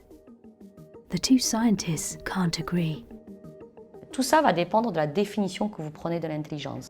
Donc moi, ma définition est très large. Pour moi, c'est la capacité à résoudre des problèmes. Or, le blob est tout à fait capable de résoudre des problèmes. Most organisms are able to respond to their environment. Visarum is no different. It seems unnecessary to use much more emotive terms like intelligent. Mais bien sûr, ça n'a rien à voir avec une intelligence qu'on va retrouver chez l'homme. C'est forcément toute une question quantitative, mais ce n'est pas forcément qualitatif, la différence. Donc pour moi, le blob est intelligent. Equally, you could look at it and say there is something to be learned from the fact that organisms that don't have the level of complexity in neuronal connectivity are still able to solve these sorts of problems. There is more to slime mould than meets the eye. So who knows what other creatures we might be underestimating?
My family's been here for 6 or 7 generations.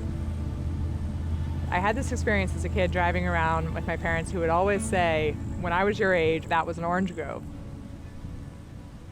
They would point to some new housing development and tell me about the grove or the pine woods that used to exist there.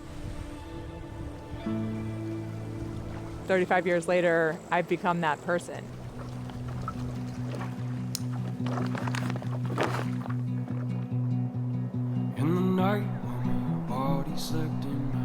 This trek is basically unknown. My mind was running through the woods instead. GPS, binoculars, something right here. We'll get it. Vagabond dreaming takes me through the night. What makes this so cool is really being explorers again. 100 miles an hour in the fast lane. 100 miles an hour toward the light. We know the boundaries of this green ribbon, but there's not a hiking trail, there's not a paddling trail. See the curve in that river's bed. Now look at you when I see my friend. 100 miles an hour in the fast lane. 100 miles an hour to the end.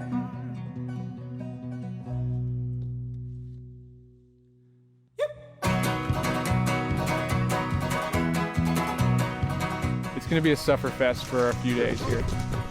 Holy shit. I can't think of any better people to suffer with. We've already spent a couple hundred days together on expeditions. A little bit sketchy. Dolphin has fallen in the river. Joining me right now, we have Joe Guthrie and Mallory Lang-Stimmet. Holy smokes, you're back and you're alive. We trekked for 70 straight days across all of Northwest Florida to the Alabama border. When this expedition came up, I was immediately up for it. We're going to travel up Reedy Creek, the last best connection between two of the state's most important swamps.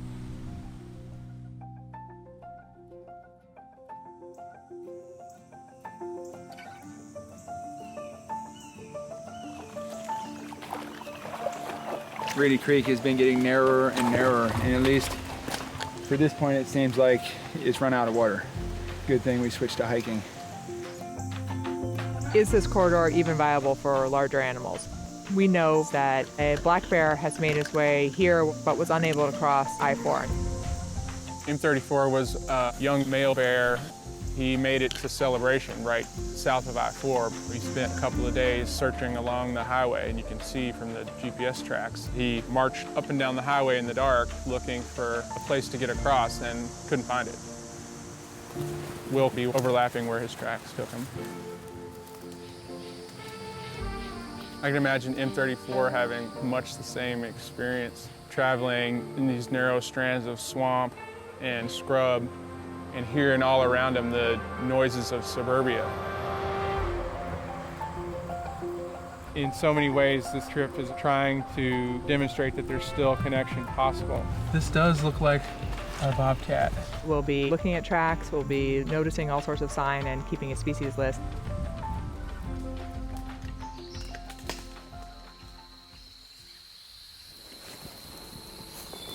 We're looking pretty good now.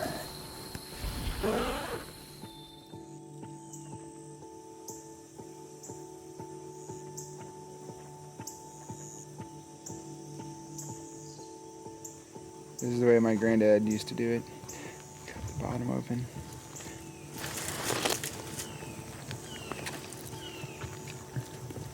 Not bad.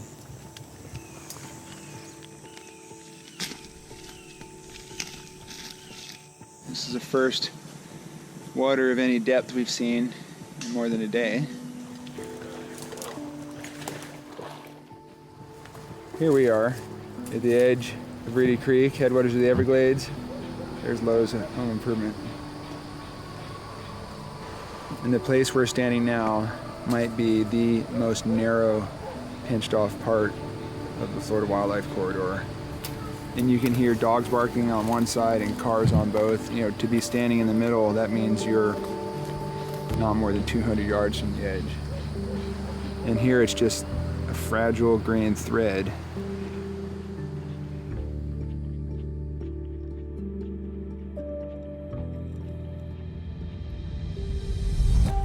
The pace of change is so fast, our Google satellite imagery that we use to plan the route is already out of date. It doesn't show the brand new subdivisions and the brand new roads that are going in. There's been tremendous change to this region in the past 5 decades. Since the day Disney came here, there were still 50 different ways a bear or panther could travel through this region. Here in Florida, we have something special we never enjoyed at Disneyland, a blessing of size. There's enough land here to hold all the ideas and plans we could possibly imagine. 50 years ago, Orlando was a very small town. The population just growing and pushing. It's really not that different in Tampa, Naples, Fort Lauderdale, West Palm Beach. Florida continues to grow by 1,000 people per day. Little Mermaid is a little bit out of her territory. I'm too old. I know the classics, but Ariel, Snow White, that looks like Sophia the First in the middle. Cinderella. You want to tuck that into my pouch? Where'd Mau Mau go? Right here. You guys moving? So easy to get separated in here. Hey, Carlton. Can't even see him. Woo! Where are you guys? A swamp can be a disorienting place. You're sweating like crazy, and we're crawling up and over basically armpit high vegetation, and everything you touch could be poison ivy. Right now, even though it's maybe the most suffering for us, this is pretty wild here. See it move, Justin? It's a little above your eye level. When you get into places like this, you really start to become attuned to the landscape. Every step that you take and the more time you spend, the more it sort of opens up to you.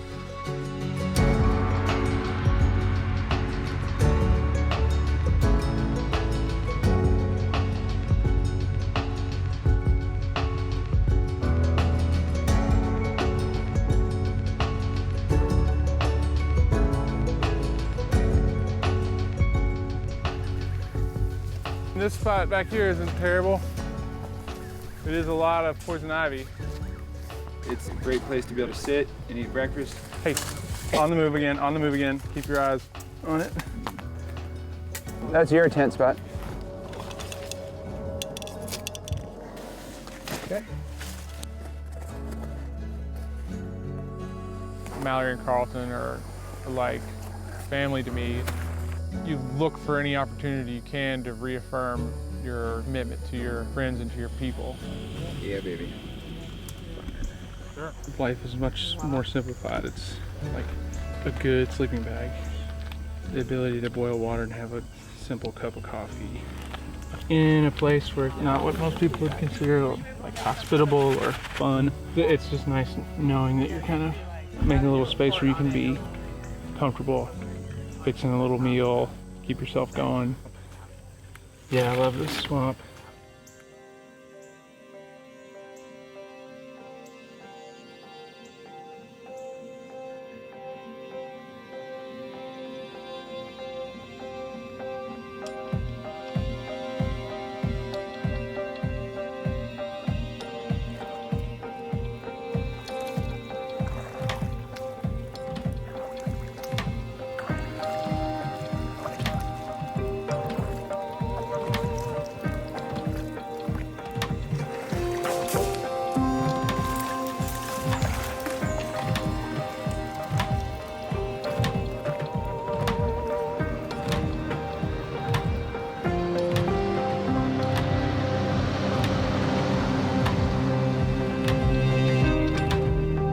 We'll be paddling up to something that is going to cross this entire creek landscape, and you can already hear the noise from it. We're still a good half-mile away.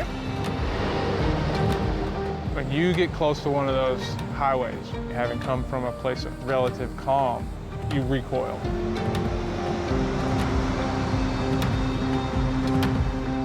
We know from telemetry data that wildlife will approach the road and hear that noise and will turn back and will not be able to connect to the other populations on the other side of the road.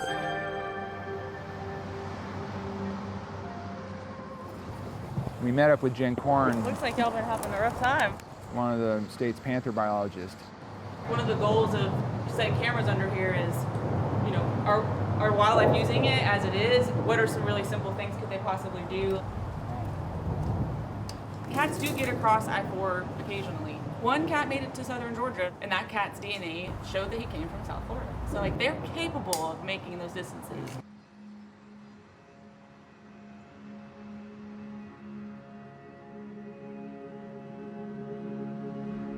We learned that 2 Florida panthers have been killed by vehicles within a quarter mile of that crossing.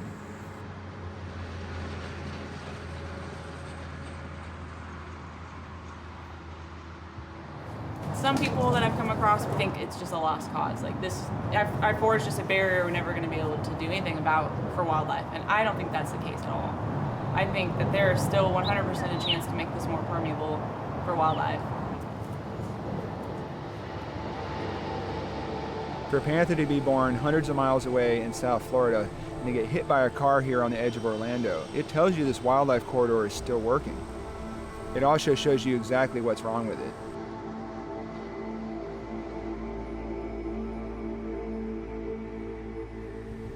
This region has gone from a place where all manner of wildlife had room to roam to what is fast becoming a hard barrier that could potentially cut the state of Florida in half.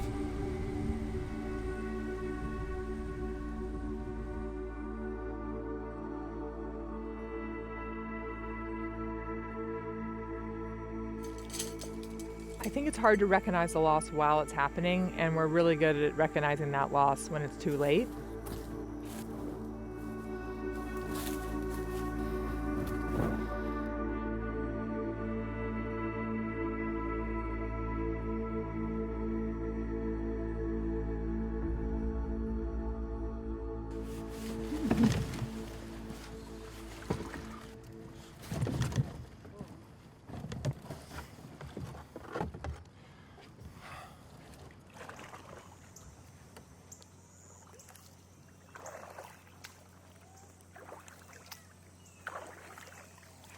It was literally one step at a time for the first 4.5 days of hiking.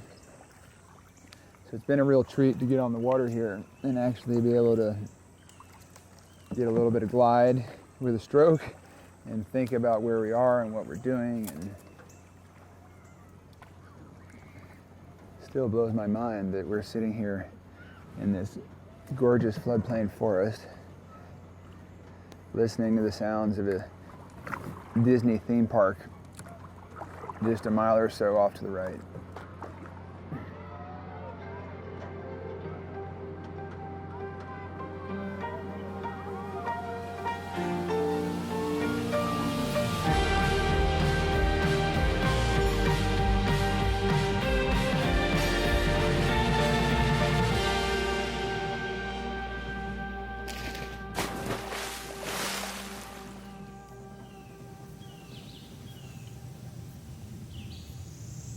Something going down the creek to us. Great blue heron.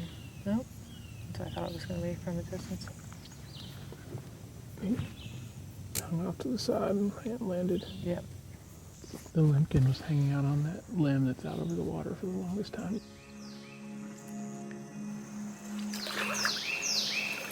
I can hear the tourist less than a mile over there on a ride through Disney's Animal Kingdom, probably looking at lions and giraffes and all sorts of other things with no idea that this is happening right here.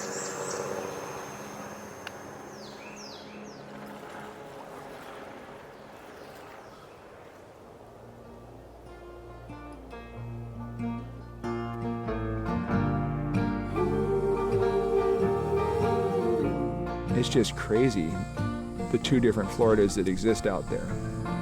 You got me walking 10 miles high. I think what we all have to do is sort of be able to walk in both of those worlds, and that's very representative of the corridor. We're trying to show that you can actually balance development and wildlife habitat, but that we have to plan in order to make that happen. This corridor is really hiding in plain sight, and that's what this is about. We've got to keep this last best connection between the green swamp and the Everglades. When we keep developing without corridors, it is going to cut off all of that conservation legacy from the rest of Florida and from the rest of America. And that's what we're fighting for.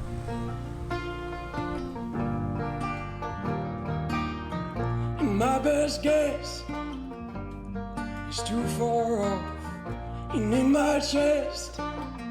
What I want to tell Floridians, what I want to tell the world, is that wild Florida is still here. It still exists. It still has a chance to be saved. I sit alone The waters of the Green Swamp. in an empty house, writing notes while I'm thinking about the few folks who didn't let down.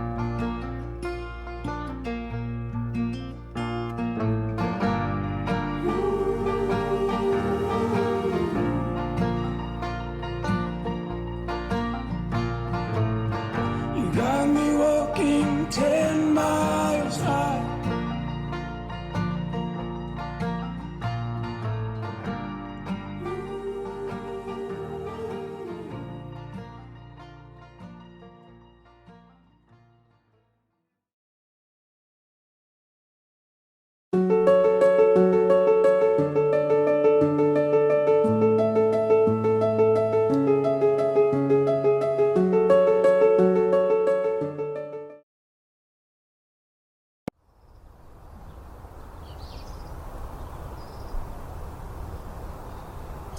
Hey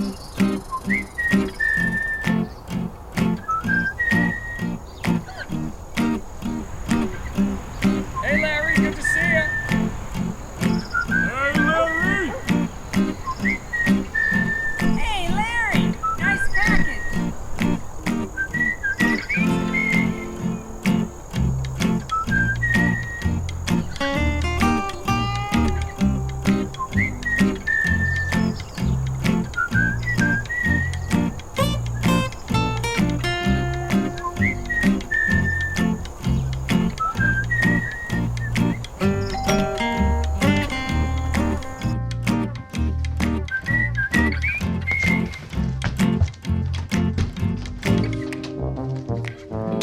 Yeah, what do you got? Hello there. I have a package here for Mr. Nuts. Newts, Mr. Newts. It certainly looks like nuts to me. No, it's Newts. Give me the package. There you are, sir. Jeez. Have a blessed day, Mr. Nuts. Finally got here. Could hardly wait. Oh boy. Wait till we get going over here. All right. Let's get this going. Oh, beautiful, beautiful. It was worth the wait. This is nice. Birds are gonna love it. Great.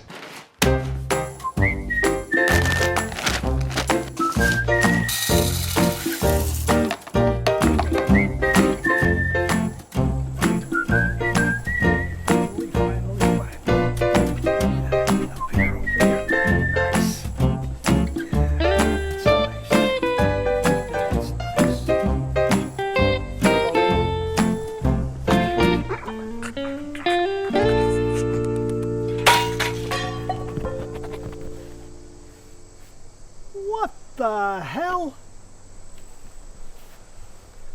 Here we go. Oh, mess.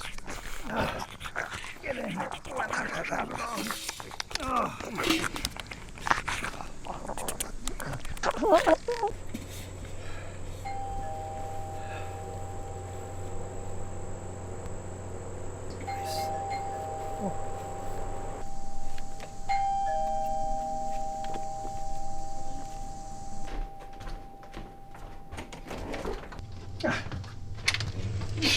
Hey, Dad. Did you forget about our lunch? I'm sorry, I was preoccupied. I was in the backyard and, We've okay. only got an hour before I have to be back to the hospital. Well, I was all excited and What the heck were you doing out there? got my brand new bird feeder. Oh, did it come in? Yes, I put it out there, filled it with seed. The birds love it. Oh, well, let me see Yeah, it. it's right out there. You can see it. Well, isn't it supposed to be hung up? Well, yeah.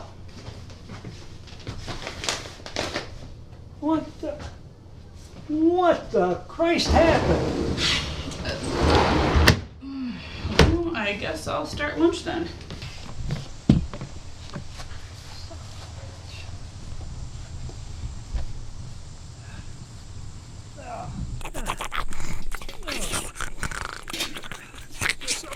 Birds. Okay, birds, we're all set. Come and get it.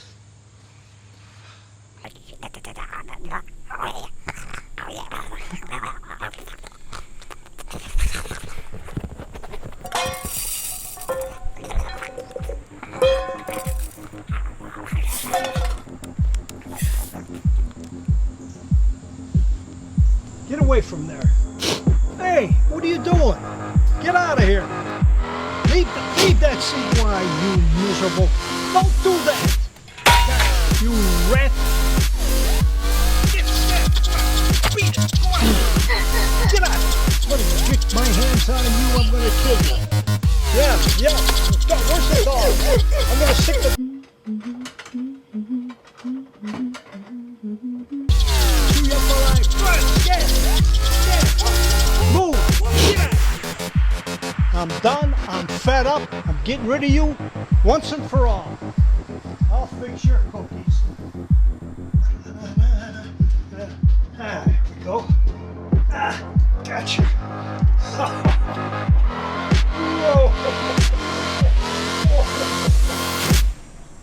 Let's see you get past this thing. Gotcha. Hmm.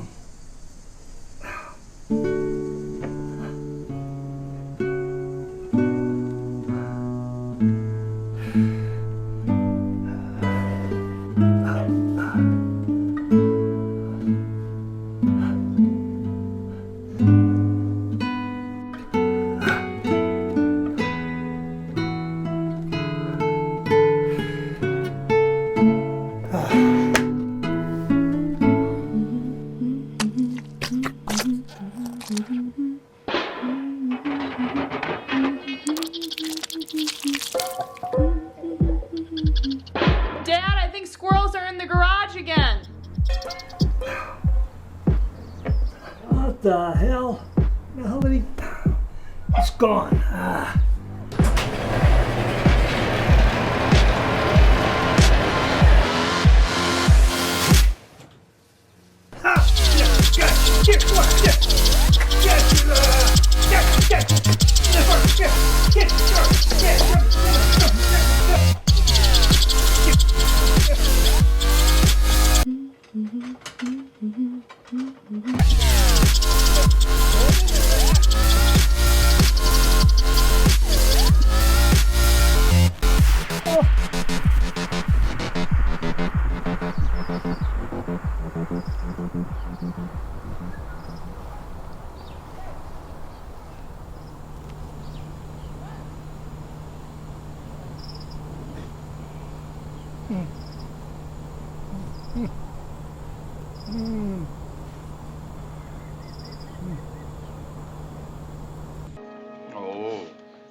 This pie is heavenly.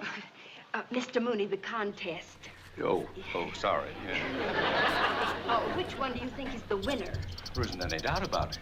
This is it. Oh, that one gets my vote, too. Ladies and gentlemen, Guess he really does have a squirrel problem. the winner is number 8.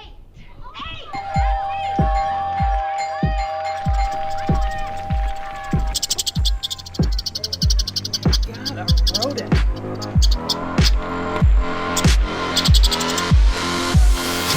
Hey! My sandwich!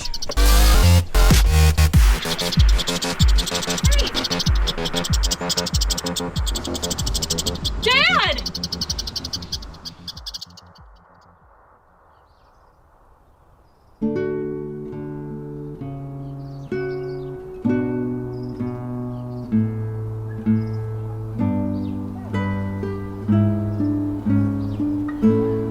How you doing, Dad?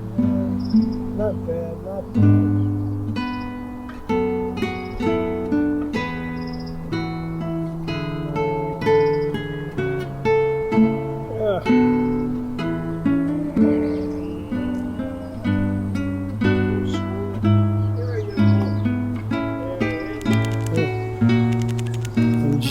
Enjoy. I can't believe it. Squirrel saved my life. I'll never chase him again. I don't think I could if I wanted to.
It may surprise you that the most illegally trafficked mammal in the world is not the elephant or the rhinoceros,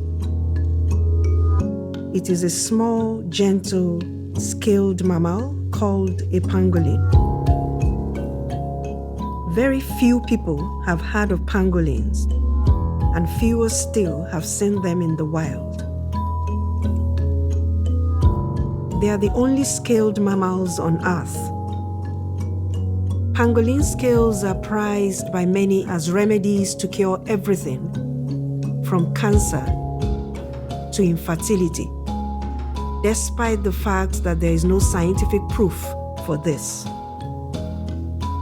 As the supply of Asian pangolins has dwindled, traffickers have increasingly turned to Africa as a means of satisfying the demand.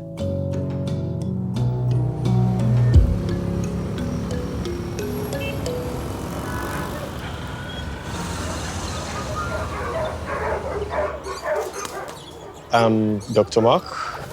I'm a veterinarian. We have a shelter, and to the best of my knowledge, it's the first animal shelter in Nigeria.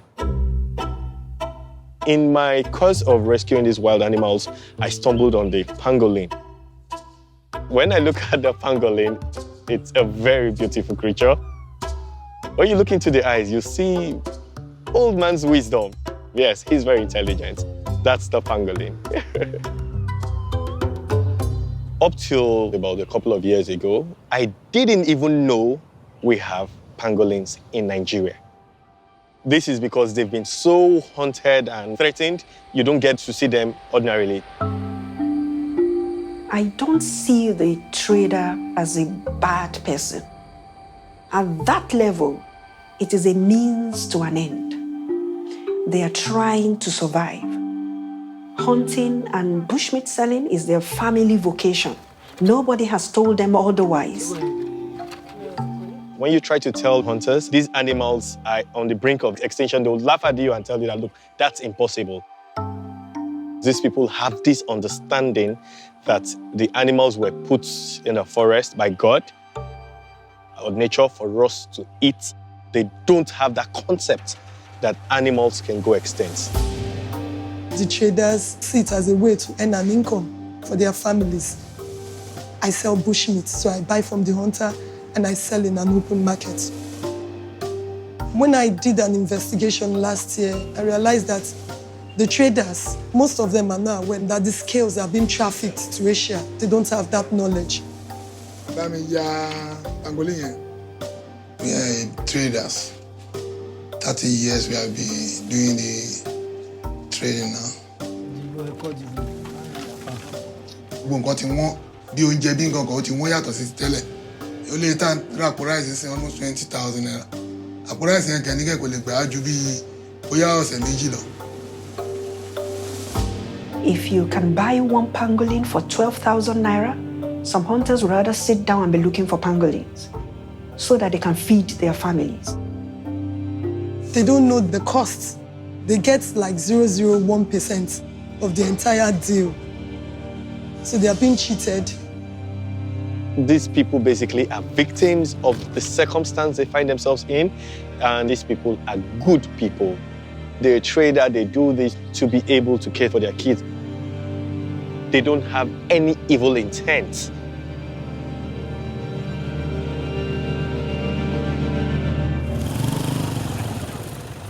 In my course of practice, I got to notice some things. Cultural, the average Nigerian has this notion on wild animals, which is basically bushmeat.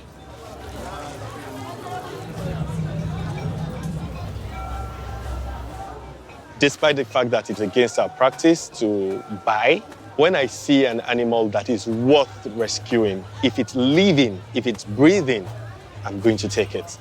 Knock, knock, knock. Ekaro. When they see Mark come in and buy pangolin, Wow. most of them know that he won't kill it. Okay. And I'm sure they will think this is weird. How can somebody just come into the market, buy an animal, then go and give it back to nature? I mean, it's weird. That's the way a Nigerian would think. 5,000 naira. That's the price. That's price. Wow, okay. But when you are in love with wildlife, you find out that there's nothing wrong with that. Calm down, you're feisty. Okay, I might not be able to get all the pangolins, but for that one that I'm able to rescue, it's a difference between life and death, yes. Trading pangolin is illegal, so I hope and I pray we get to the point where we'll be making raids at the bushmeat market to stop the trade of pangolin completely. But without backing of the authorities, there's nothing I can do. Corruption is not new to Nigeria. It has made Nigeria the hub for this illicit trade. Where I see corruption happening, I just have to put an ad out there. We're seeing adverts on Twitter, we're seeing on Facebook. You do an e-transfer. Once they receive some money, then you take it down to the seaport, bribe some custom officials. They allow them to go through the system. For Nigeria, we're not just supplying the international trade, we're also a transit point, coming from other areas into the country and then getting out of the country from Nigeria. So that's a major problem. We're against Nigeria being a hub. We're not at that place we want to be, but we're making progress. Last year, they had the largest record seizure globally. Over 14,000 metric tons of pangolin scales. So it tells that things are getting better. I think Nigeria will make progress. Corruption has placed us to become a burden to biodiversity.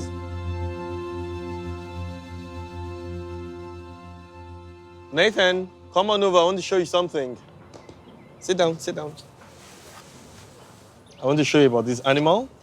My boy is 8 years old and he is picking up my interest in wildlife, yes. You see, it's a very gentle animal.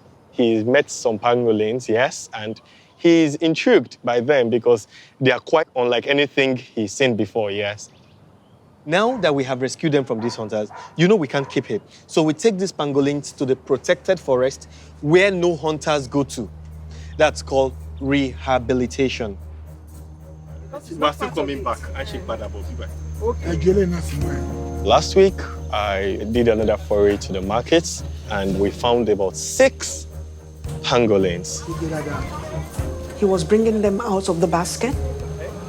We had large-sized ones, and then we had this tiny little baby pangolin. There and then, I had already made up my mind that we were taking them with us. We won't leave them behind.